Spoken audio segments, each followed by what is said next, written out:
in what psychiatry can be very similar in certain cases to narcissistic abuse.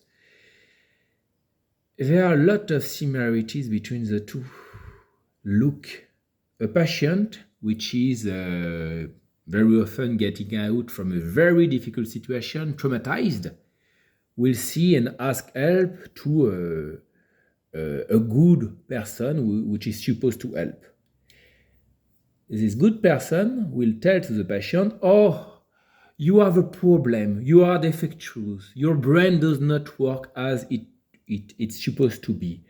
You need my help. Without my help, you will not function correctly in society. I need to fix you.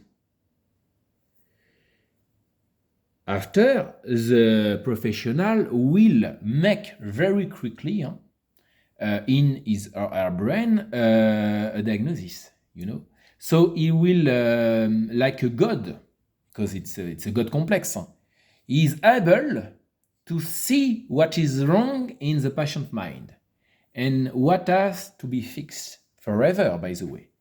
So there is, in a way, a god complex, with psychiatry, a bit like the narcissist, think is perfect, and his victim or her victim has to be fixed in a way. Is not perfect, And this person, the narcissist, is perfect. Okay, like the psychiatrist is healthy in his mind, and the patient is not healthy. But maybe the patient is becoming healthy by going through his traumas and through his personal positive disintegration. And maybe it's the psychiatrist who is not healthy at all. So you see, there is a correlation.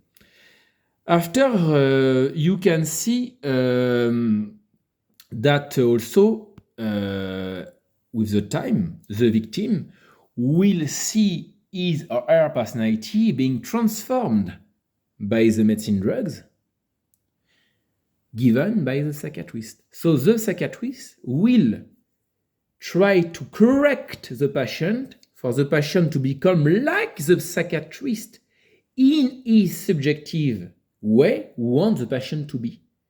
It's very, very pervert, very pervert.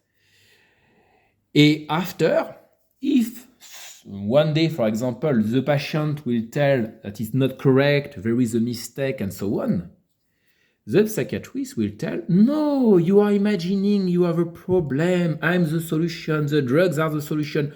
Without me, without the medicine drug, you will not be able to be cured, to function, to live correctly, to have a normal life, to be efficient in life, because you are a problem. So the patient, remember, so the psychiatrist, in a way, is the problem, and the psychiatrist is the solution. The patient is an extension of the subjective mind of the psychiatrist, in which the psychiatrist has a solution and the patient has to be corrected. And very often, when the patient don't want to take his medicine drugs, for some of them, at least, they will be forced violently to take medicine drugs. For others, like me, they will be humiliated. They will be they will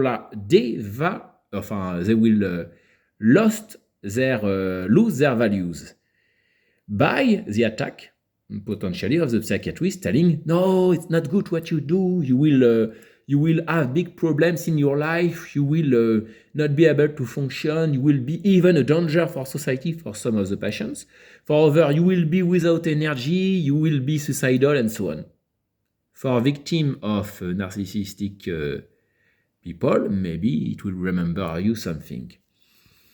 And after, if the patient will try to tell to people what happened, for example, about bad behavior and so on, because the psychiatrist is well viewed in society and the patient will not be viewed in the same way, the psychiatrist will have the upper hand.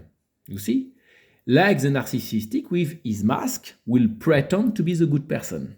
And the victim will maybe act in a very, we could say, disorganized way to show the truth, will be considered as the crazy one. But who is the crazy one?